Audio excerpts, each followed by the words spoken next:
I'm Susan, 32. I walked into my parents' house to pick up my kids and heard my mother say, "The siblings' kids eat first and mine wait for scraps."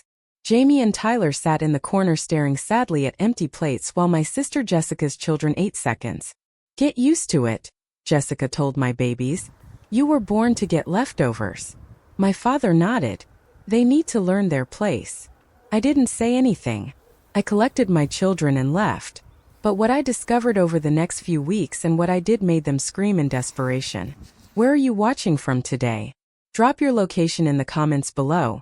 And if you've ever felt betrayed by your own family, hit that like and subscribe button. You'll definitely want to stick around for what happened next. Let me back up and tell you how I got to that breaking point. For 8 years of marriage, I had gradually become my family's primary financial support.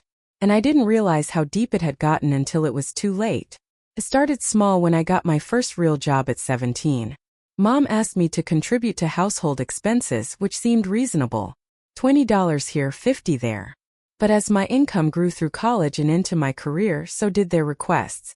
What I didn't understand then was that I was being carefully groomed as their financial solution. When I married Marcus and we both had good jobs, the requests escalated strategically. They always came with just enough guilt and just enough genuine need to make saying no impossible. "Susan, honey, your father needs dental work," Mom would say. "Insurance doesn't cover it all, and you know how he is about spending money on himself."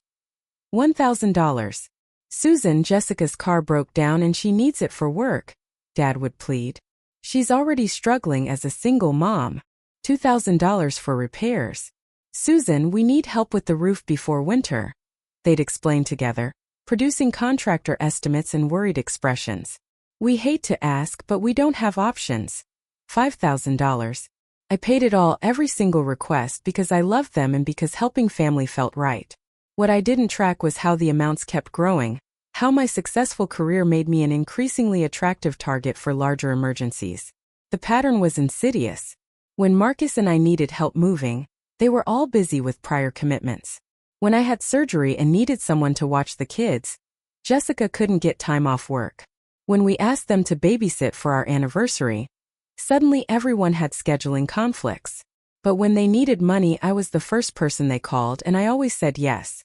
Marcus tried gently pointing out the imbalance.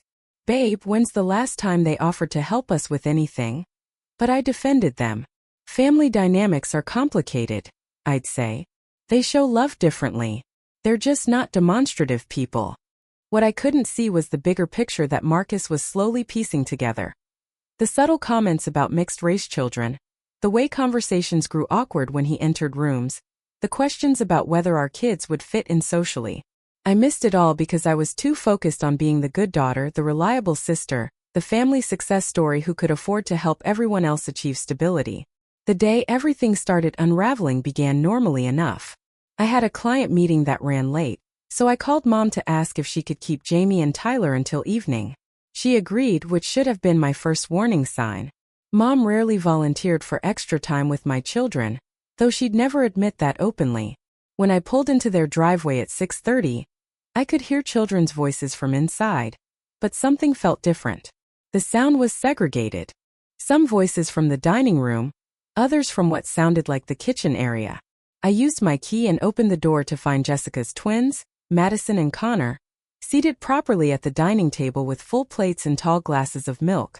My children sat cross-legged on the kitchen floor near the doorway, sharing what looked like peanut butter sandwiches and watching their cousins eat what smelled like homemade spaghetti. "Oh good. You're here," Mom said. "Momo," barely glancing up from clearing Madison's empty plate. "We were just finishing dinner." I took in the scene slowly. Jessica lounged comfortably at the table, scrolling through her phone while her children enjoyed their second helpings. Dad sat in his recliner with a plate on his lap, watching TV. The division was clear. Some children were dining, others were being fed. "Jamie, Tyler, how was your day?" I asked, kneeling down to their level. "Fine," Jamie said quietly. He was 8 years old and already learning to minimize his feelings. "Did you have fun playing with your cousins?" Tyler, who was 6 and hadn't yet mastered social diplomacy, shook his head. They were busy with different stuff. I looked around the room again, noticing details I'd somehow missed in previous visits. the way my children instinctively position themselves apart from the main family activity. The way Jessica's kids seemed comfortable treating the house as their domain while mine acted like cautious guests. What did everyone have for dinner? I asked, already suspecting the answer. Mom made spaghetti, Madison announced proudly. It was really good, Connor added. And what did you boys have? Sandwiches, Tyler said matter-of-factly. Grandma said there wasn't enough spaghetti for everyone. I looked at the kitchen counter where a large pot still sat with what appeared to be substantial leftovers. Enough spaghetti to feed several more people. Actually, I said, standing up, why don't we make you guys some real dinner before we head home? Oh, Susan, they're fine, Mom said quickly. Children don't need much. They said they weren't that hungry anyway. But I knew my children. Tyler was always hungry. And Jamie never turned down his grandmother's cooking unless something was wrong. They both looked tired in a way that went beyond physical exhaustion. They looked emotionally drained. I think I'll make them some plates anyway, I said, moving toward the stove. There's really no need to dirty more dishes, Jessica said without looking up from her phone. They ate. Kids don't need full meals every time they're here. Kids. Not your children or Jamie and Tyler. Just generic kids who apparently deserved less consideration than her own children. I heated up generous portions of spaghetti and watched my children's faces light up in a way that confirmed they'd been genuinely hungry. Not just snack hungry, but truly needing a proper meal. While they ate, I tried to piece together what had really happened during their day with their grandparents. So what did everyone do today? I asked casually. We watched TV mostly, Jamie said between bites. Any games? Any playing outside? The cousins exchanged glances before Madison answered. We played video games upstairs. That sounds fun. Did Jamie and Tyler play too? Silence. The kind of silence that speaks volumes. The upstairs games are for older kids, Connor finally said, though he was only a year older than Jamie. I see. And what about outside? It's such a beautiful day. We played in the backyard for a while, Jessica said, still focused on her phone. But you know how it is with mixed groups. Different interests, different comfort levels. Different comfort levels. The phrase hung in the air with implications I was just beginning to understand. Comfort levels? I asked. Oh, you know, Mom interjected quickly. Different ages, different personalities. Some children are more social, others are quieter. But Tyler was one of the most social children I'd ever met. And Jamie was only quiet when he felt unwelcome somewhere. Well, I said, I'm sure they'll have more fun next time once everyone gets to know each other better. Another awkward silence. Actually, Jessica said, setting her phone down, we might be pretty busy over the next few weekends. Summer activities, you know. Summer activities that apparently didn't include my children. Like what? Pool parties, neighborhood barbecues, lots of social events. That sounds great. The boys love swimming and barbecues. Dad cleared his throat. Well, some of these events are specific to certain social circles, long-standing neighborhood traditions. Traditions that my children weren't welcome at, apparently. I see. I was beginning to see quite clearly. And these traditions don't typically include families that might not fit the traditional demographic, Mom finished delicately. There it was, wrapped in polite language but unmistakable in meaning. My children weren't welcome at neighborhood events because they were visibly mixed race, and my family was going along with that exclusion rather than fighting for their grandchildren's inclusion. How long has this been going on? I asked quietly. What do you mean? Jessica asked, but her guilty expression gave away that she knew exactly what I meant. How long have you been making decisions about what my children can and cannot participate in based on how they look? Susan, you're misunderstanding, Dad said. We're just trying to navigate social situations realistically. Realistically, as if accepting discrimination against 8- and 6-year-old children was the reasonable approach. Have you ever experienced family members treating your children differently because of their race? How did you handle discovering that the people you trusted were part of the problem? Drop a comment below because what I discovered next was even worse. I was processing this revelation when Tyler tugged on my sleeve. Mommy, can we go home now? The quiet resignation in his voice broke my heart. My 6-year-old shouldn't sound like he expected disappointment. Neither of my children should act like they were imposing on their own grandparents. Yes, sweetheart. We're leaving soon, I said, helping him finish his spaghetti. Susan, don't make this bigger than it is, Mom said. We're just trying to help the boys understand how social situations work. By excluding them, by preparing them for reality, Dad corrected. The world isn't always inclusive. Better they learn that in a safe environment. Safe environment. They thought teaching my children to expect less was keeping them safe. And you think their grandparents' house should be the place where they learn they're not welcome? That's not what we're saying, Jessica protested. Then what are you saying? Because it sounds like you're telling me that my children should get used to being excluded from family activities, because some neighbors might be uncomfortable with their existence. We're not excluding them from family activities, Mom said. This is about outside events. Events that you attend with Jessica's children but not mine. That's different. Madison and Connor fit naturally into the social groups we move in. Fit naturally, while my children didn't. I looked at Jamie and Tyler, who were listening to this conversation with the careful attention children give to discussions about their own worth. They were learning in real time that their own family considered them a social liability. Come on, boys. Get your backpacks. Susan, don't leave angry, Mom pleaded. We can discuss this. Discuss what? How you think my children deserve different treatment than their cousins. How you think it's acceptable to teach them that they should expect less because of who their father is. The room went quiet. Even Madison and Connor, who'd been chattering throughout dinner, stopped talking. We love those boys, Mom said weakly. Do you? When's the last time you came to Tyler's soccer game? When's the last time you asked about Jamie's art project? When's the last time you called just to talk to them? Not to ask me for help with bills. They couldn't answer because we all knew the truth. Their relationship with my children had always been secondary to their relationship with my bank account. This is ridiculous, Jessica said, standing up. You're acting like we're terrible people because we're honest about social realities. I'm acting like a mother whose children are being treated as less important than their cousins by their own family. No one said they were less important, Dad protested. You just spent 20 minutes explaining why they can't participate in the same activities as Madison and Connor. How is that not treating them as less important? I helped my children gather their things, my hands shaking with controlled anger. Where are you going? Jessica demanded. Home to people who think my children are worthy of the same consideration as everyone else. The car ride home was heavy with unspoken questions. I kept glancing in the rearview mirror at my boys, both staring out their windows with the contemplative silence of children processing adult behavior they don't fully understand yet. Finally, Tyler spoke. Mom, why can't we go to the pool parties? I'd been dreading this question, hoping they hadn't fully grasped the implications of the conversation they'd witnessed. Because some people aren't ready to welcome everyone yet, sweetheart. Because we look different from Madison and Connor. The directness of his 6-year-old observation hit me like a physical blow. He already understood more than I'd realized. Yes, baby. Some people have small minds about differences. Jamie, my 8-year-old philosopher, spoke up.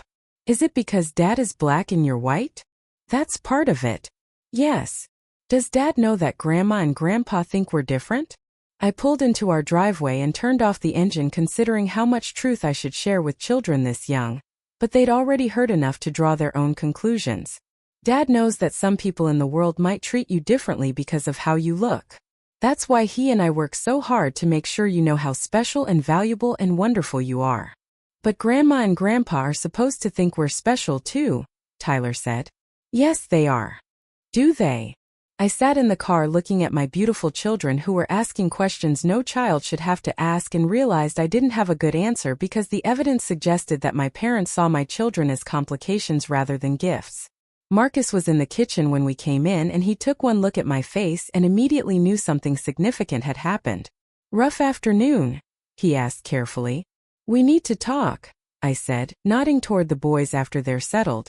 But Jamie, with the devastating honesty of childhood, walked straight to his father and said, Dad, Grandpa says we can't go to neighborhood parties because people aren't comfortable with mixed kids. Marcus' coffee mug stopped halfway to his mouth. His expression cycled through hurt, anger, and something that looked like resigned confirmation. Did he say that exactly?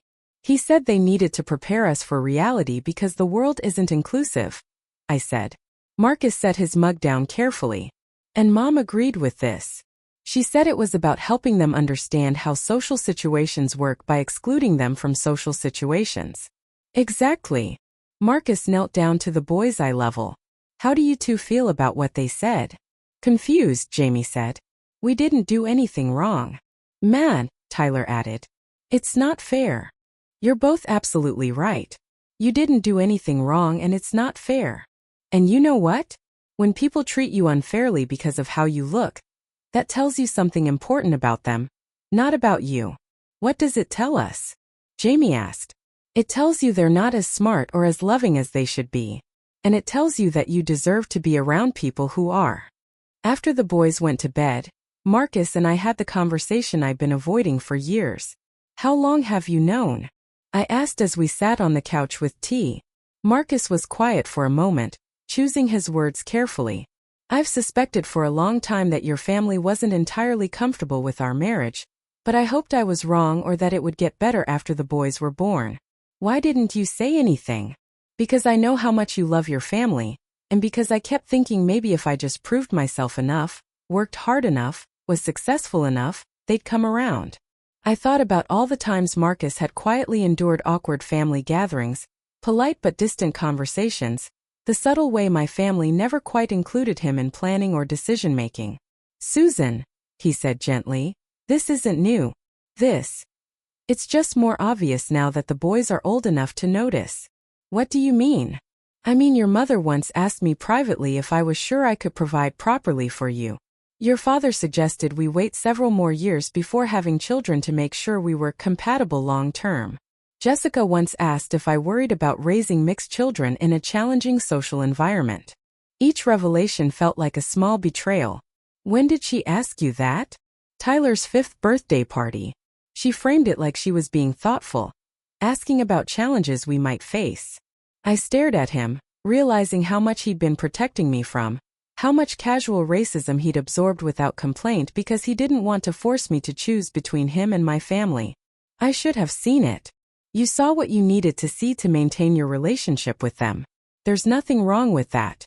But now that the boys are old enough to understand what's happening, we have to make different choices. What kind of choices? Marcus took my hand.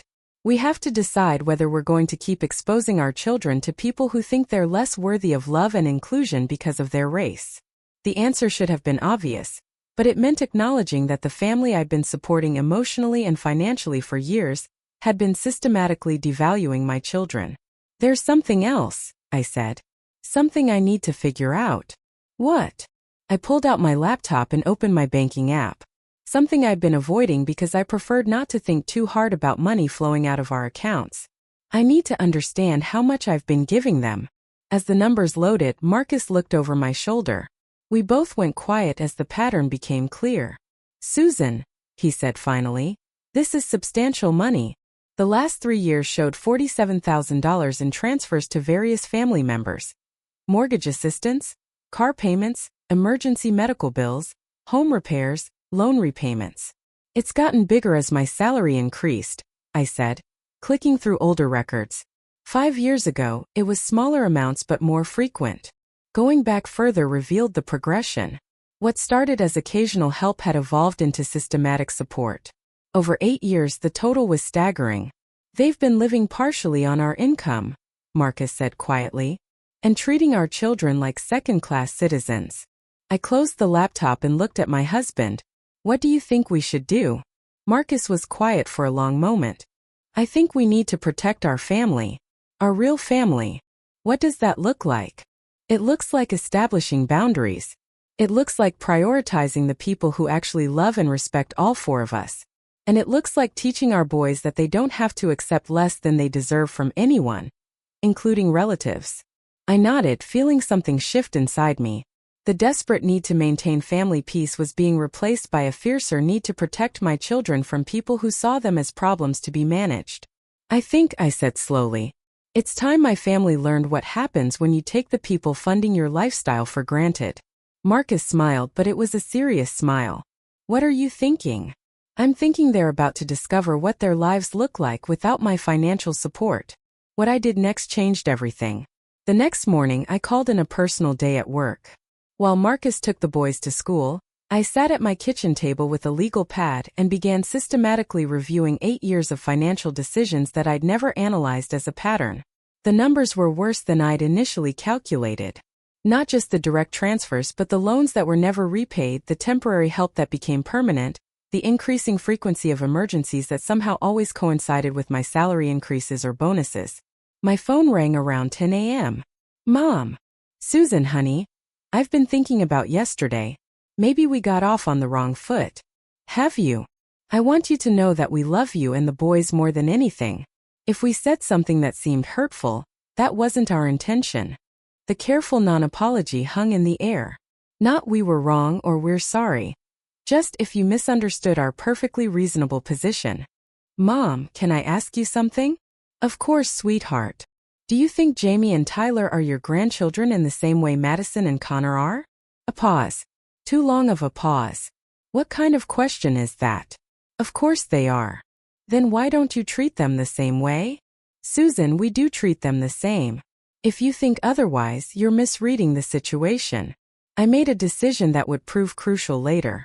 Instead of arguing over the phone, I decided to hear their honest opinions when they thought I wasn't listening. You know what, Mom? You're probably right. I was probably just tired yesterday and reading too much into things. Oh good, she said, relief evident in her voice. I knew you'd come around. You're always so reasonable. Reasonable. Code for manageable. Actually, I was thinking of stopping by later to apologize for overreacting. That would be wonderful, dear. Jessica will be here too. We can clear the air. Perfect. I drove to their house around noon, parking down the street instead of in the driveway. I used my key to enter through the back door, moving quietly through the mudroom toward the sound of voices in the kitchen. What I heard made my blood freeze. I can't believe she made such a drama out of nothing, Jessica was saying. Acting like we're monsters because we're realistic about social situations. The boys need to understand how the world works, Dad replied. Better they learn now than get their hopes up and be disappointed later. Exactly, Mom agreed. Susan's always been idealistic. She thinks love conquers everything. But that's not realistic with mixed children. The thing is, Jessica continued, my kids' friends from school were going to be at that pool party. I can't have them asking uncomfortable questions about why Jamie and Tyler look nothing like the rest of our family. It puts us in awkward positions. Mom said with a sigh. The neighbors already notice. What do they say? Jessica asked. Oh, the usual concerns. Whether Susan knew what she was getting into. Whether those boys will have behavioral issues as they get older. People worry about mixed children having identity problems. My hands were shaking with fury, but I forced myself to keep listening. Well, Dad said, at least we don't have to worry about Susan staying mad long term. She always comes back when we need her. Especially for money matters. She's too soft-hearted. Mom agreed. Remember when she was upset about the car loan? She got over it and ended up covering the insurance too. Susan's our safety net. Jessica laughed. She might pout for a week, but she'll be back with her checkbook. Then came the words that would be burned into my memory forever. The thing is, Mom said casually, the siblings' children eat first and mine wait for scraps. That's just how it has to be with mixed families. The normal-looking children get priority. Right, Jessica agreed. And honestly, the sooner Jamie and Tyler get used to it, the better. They were born to get leftovers socially within the family everywhere. It's just reality. They need to learn their place, Dad added matter-of-factly. We're doing them a favor by teaching them early. I stood in that back hallway listening to my family discuss my children like they were defective products that needed to be hidden from view. Not grandchildren to be protected and celebrated, but embarrassments to be managed and minimized. That's when the last piece of my old self died, and something harder was born. I walked into the kitchen and the conversation stopped abruptly. 3 guilty faces turned toward me. Susan, Mom said brightly, her tone completely different. You're early. I was just telling Jessica how much we enjoyed having the boys yesterday. The audacity was breathtaking. After listening to them systematically dehumanize my children, she was pretending to be the loving grandmother. Were you? I said flatly. Yes. They're such good boys. So well-behaved and polite. I looked between the three of them, memorizing their faces, their expressions, the casual way they'd been discussing my children's inferior worth. I came to get Tyler's water bottle, I lied smoothly. He forgot it yesterday. Oh, of course. Let me help you find it, Mom offered, bustling around with fake helpfulness. I retrieved Tyler's water bottle from the counter and turned back to face them. Actually, I said calmly, I heard your conversation just now. The color drained from their faces. What conversation? Mom asked weakly. The one where you explained that mixed children should expect scraps while normal-looking children get priority. Dead silence. The one where you discussed how my children were born to get leftovers. Jessica opened her mouth then closed it. The one where you agreed that they need to learn their place. Susan, Dad said carefully, you're taking things out of context. Am I? What context makes it acceptable to say that my 6- and 8-year-old children deserve less than their cousins because of their race? We never said that, Mom protested. You said it exactly. I heard every word. I looked at each of them in turn. But what really struck me was the part about me being your safety net, your reliable ATM who always comes back with her checkbook. That's not, Jessica began. Isn't it? How much money have I given this family over the past 8 years? They exchanged glances, clearly uncomfortable with the direct question. We're family, Dad said. Family helps each other. You're absolutely right. Family does help each other. But here's the thing about family. They also love and protect each other's children. They don't teach those children to expect discrimination from their own relatives. I walked toward the door, then turned back. I'm going to give you some time to think about what you heard yourselves say today. About whether you can live with treating my children as less worthy than Jessica's. About whether your financial comfort is worth more than your grandchildren's emotional well-being. Susan, wait, Mom called. We'll talk again soon, I said. When you're ready to be honest about whether you actually want my children in your lives, or just my money. Over the next week, I made a series of phone calls that would fundamentally alter my family's lifestyle. I started with my accountant whom I'd been meaning to consult about our family's financial planning. I need to understand the full scope of financial support I've been providing to extended family members. I explained.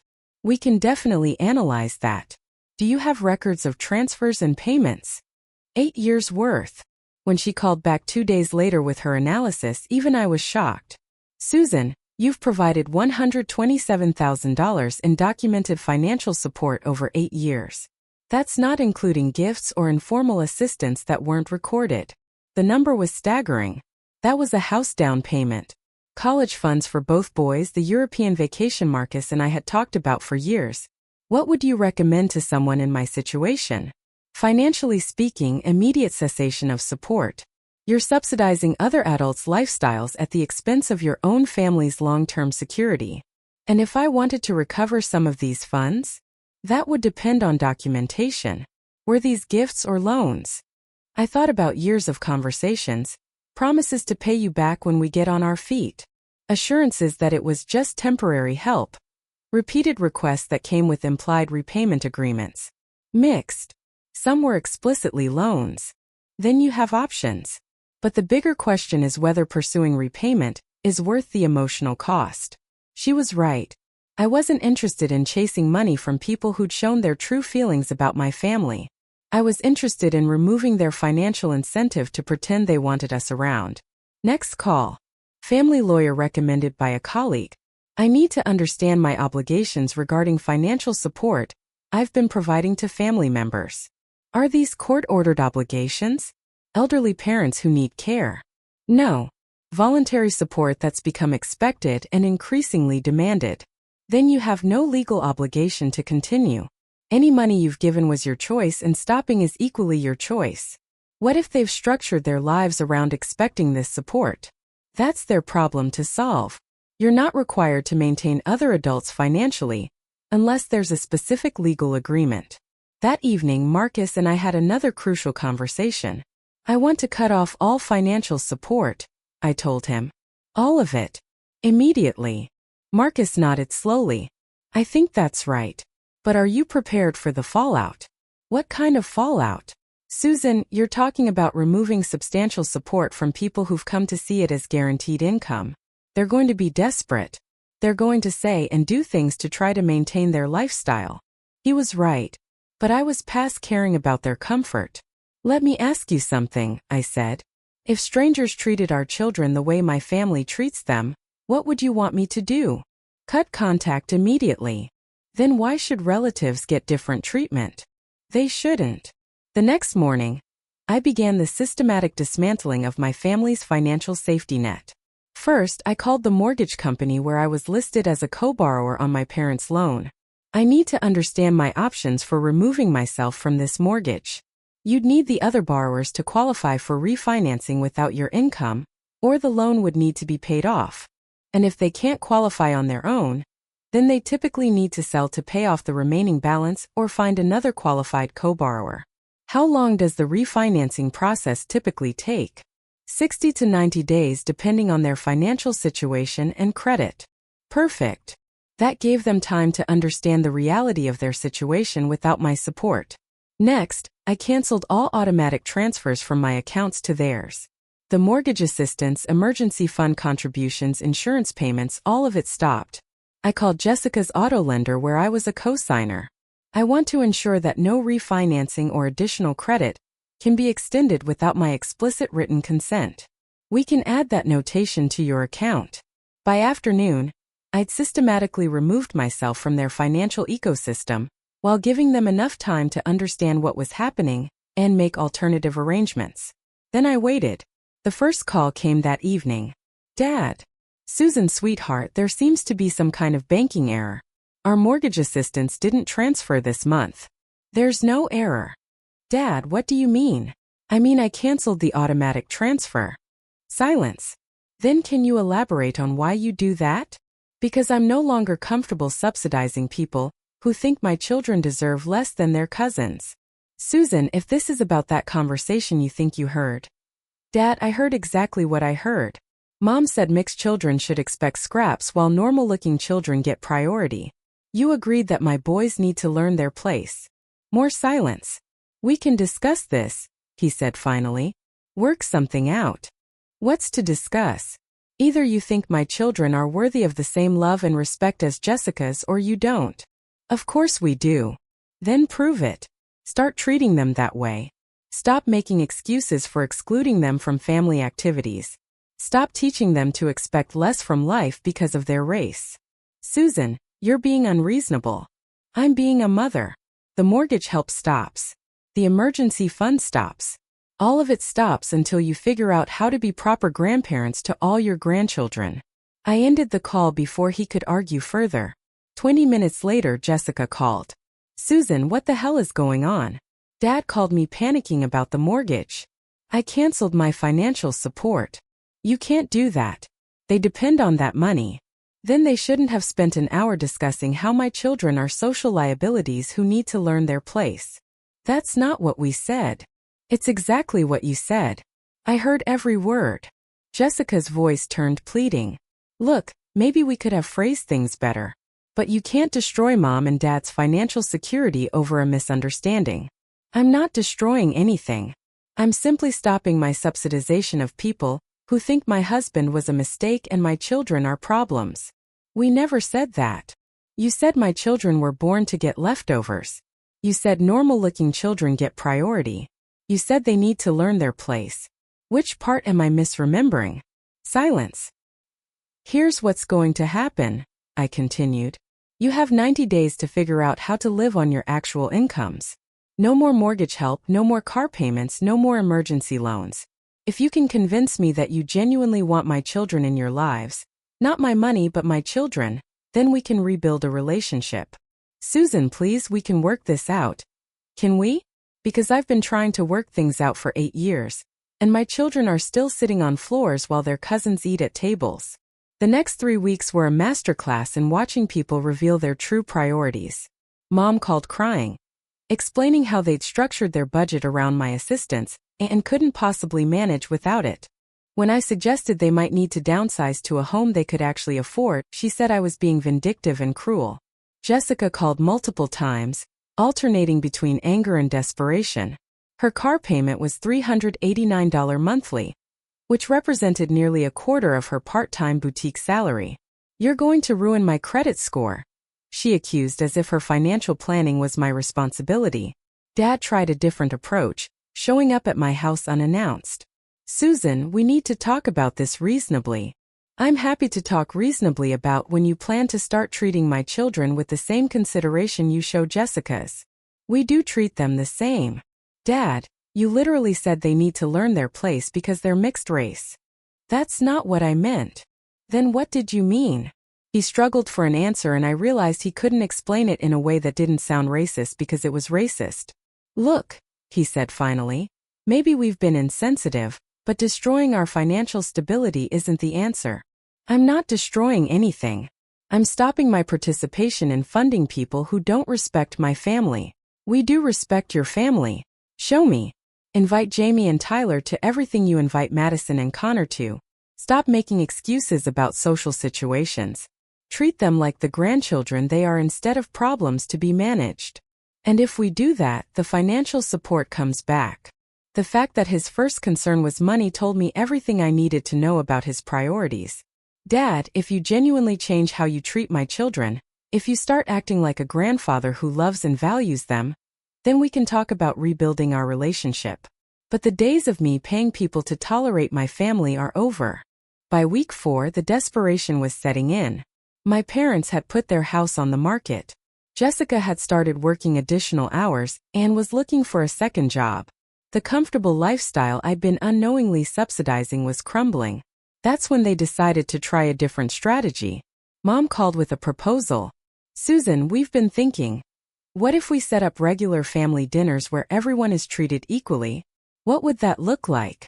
"Well, every Sunday all the grandchildren come over. Same activities for everyone, same dinner for everyone." It sounded promising until she continued. "And maybe while we're rebuilding trust, you could at least help with essential expenses. Just the mortgage so we don't lose the house." There it was. The performance of change in exchange for continued financial support. "Mom, here's what I've learned. When someone shows you who they are, believe them. You showed me that you think my children deserve less than their cousins. Everything that's happened since then has been you trying to minimize that reality so you can keep my money. That's not true, isn't it? You're not calling because you miss Jamie and Tyler. You're calling because you miss my financial contributions. We miss all of you. Then prove it. Spend time with my children without asking for money. Show genuine interest in their lives without trying to negotiate financial support.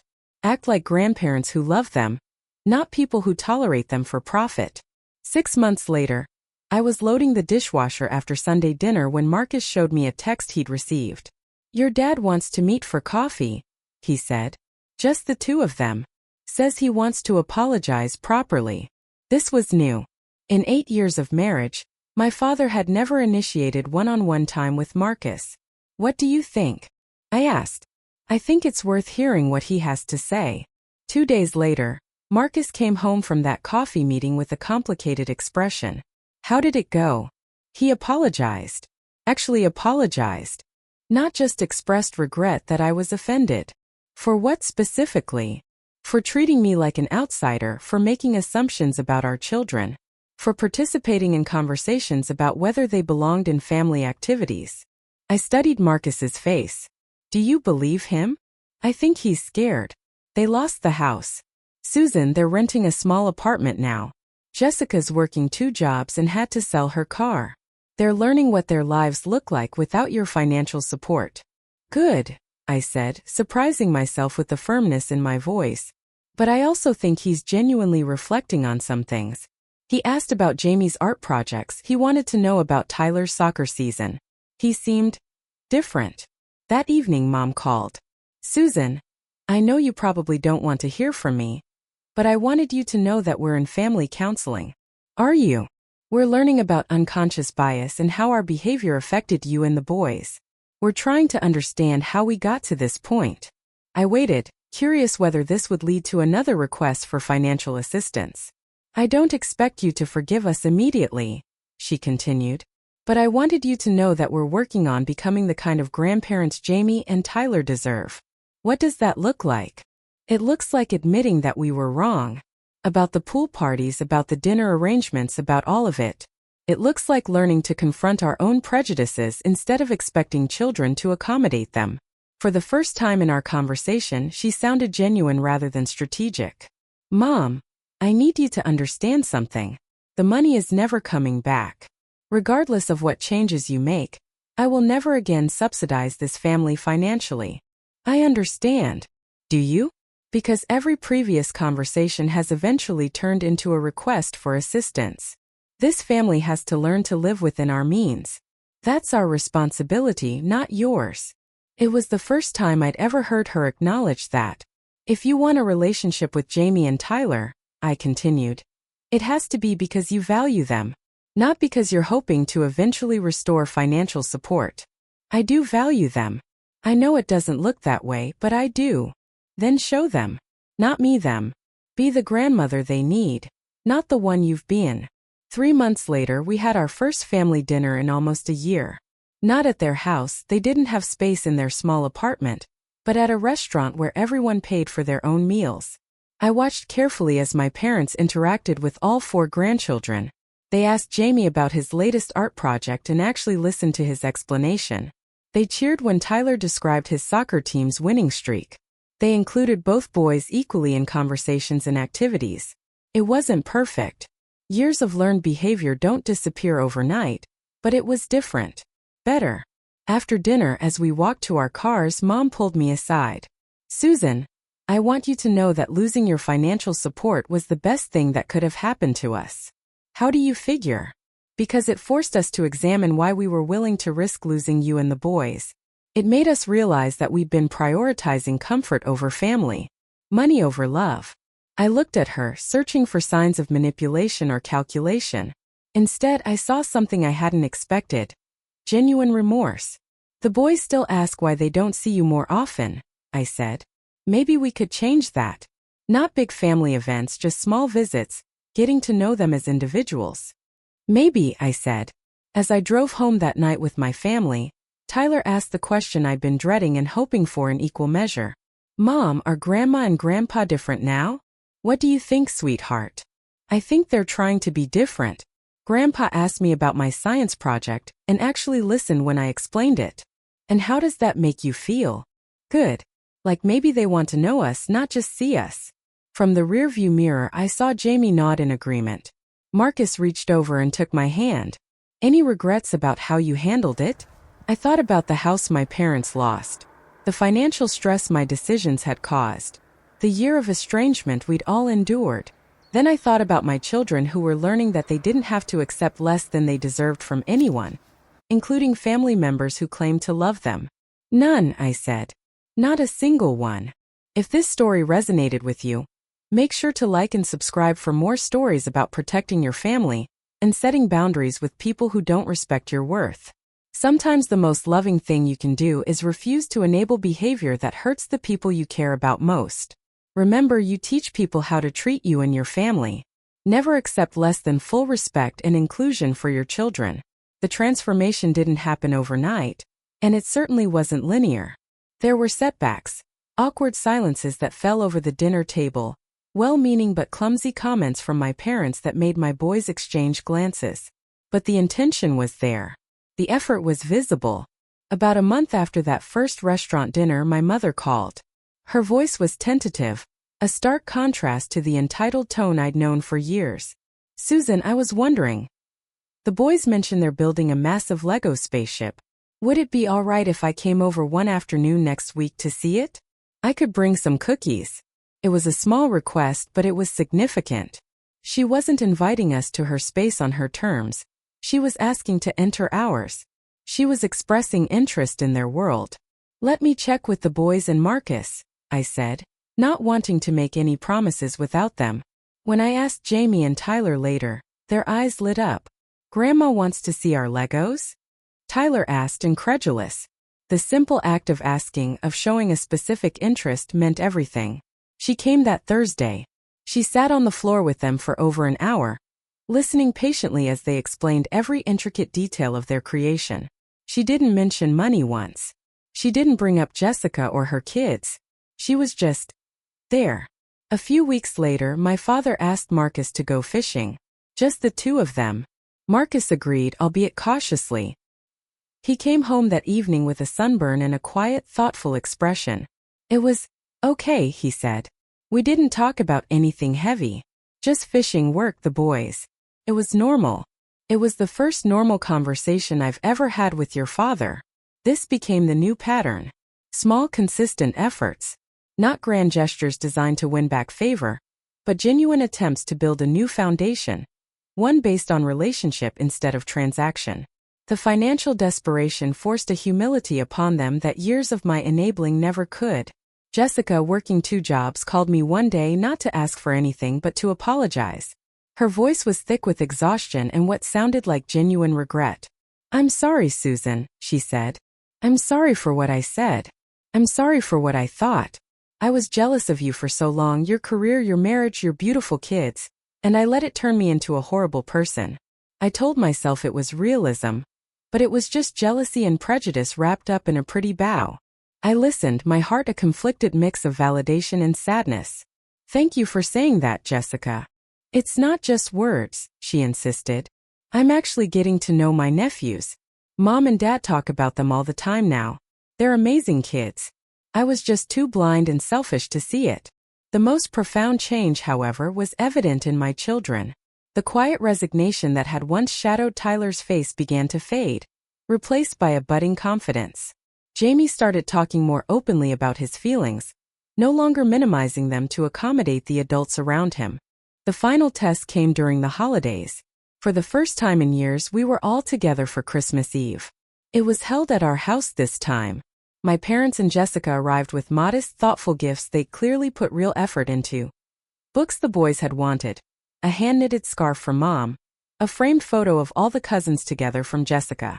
There was no segregated dining. No whispered conversations in the kitchen.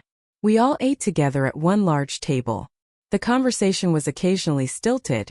The road to redemption is never perfectly smooth, but it was honest. And it was inclusive. As I watched my father help Tyler build a complex model rocket and my mother laugh at one of Jamie's jokes, I felt a sense of peace I hadn't known was possible. The financial safety net was gone forever, and in its place was something far more valuable. The fragile, hard-won beginnings of mutual respect. The journey isn't over. Trust, once broken, is rebuilt in moments, not in grand declarations. But we are rebuilding. And my children are learning the most important lesson of all. That their worth is inherent, non-negotiable, and never, ever for sale. If you've ever had to set a difficult boundary to protect your peace or your family, share your story in the comments below. Your strength might be the inspiration someone needs to choose their well-being over keeping the peace. Don't forget to like and subscribe for more conversations about building a life on your own terms. The following spring, an invitation arrived that would have sent my old family into a frenzy of anxious strategizing. It was for the annual neighborhood garden party and pool opening, the same event my children had been excluded from the year before. This time, the invitation was addressed to the Thompson family, and included all of our names.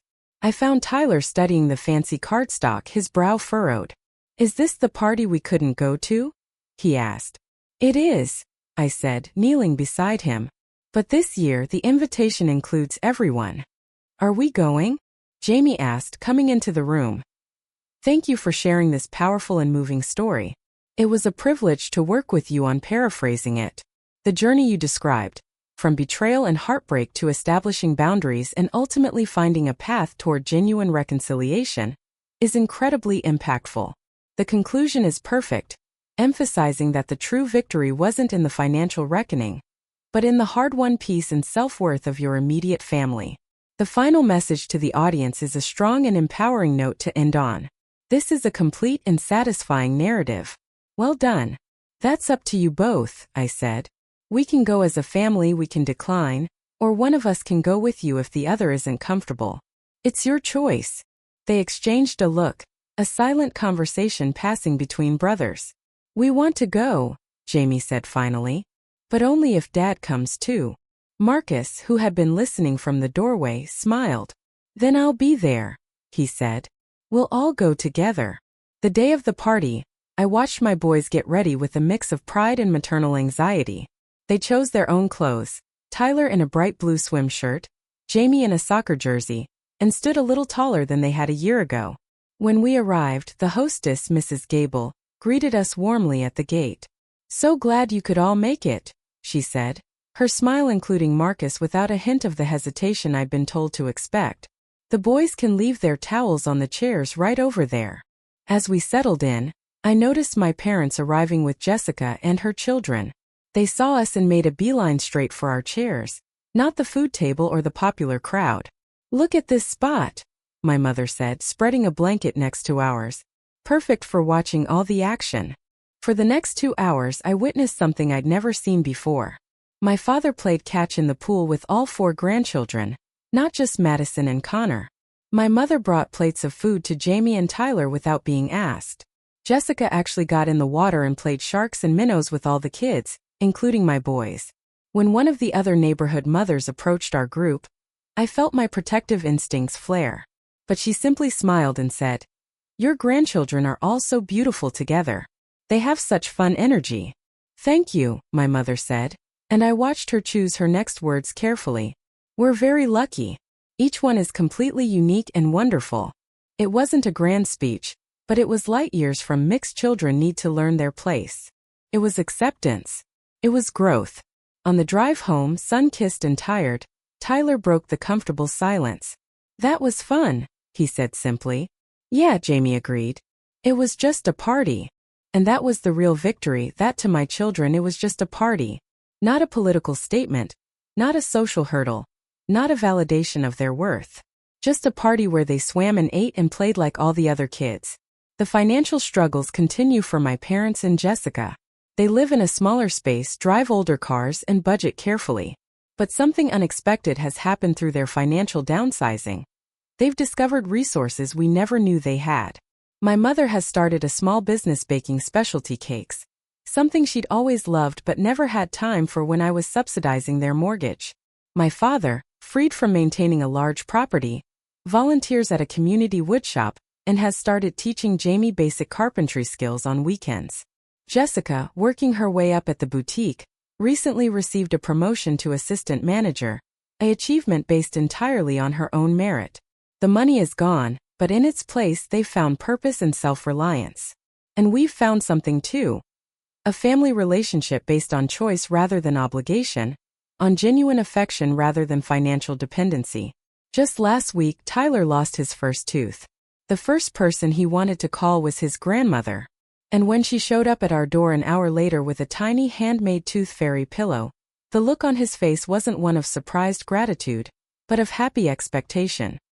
He had finally learned he could expect love from his family. Not scraps, not leftovers, but the full equal measure of love.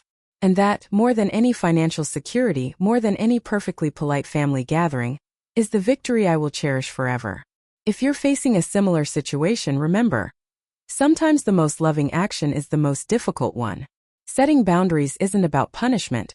It's about creating the conditions where healthy relationships can finally grow. Your family's worth isn't negotiable. Protect it.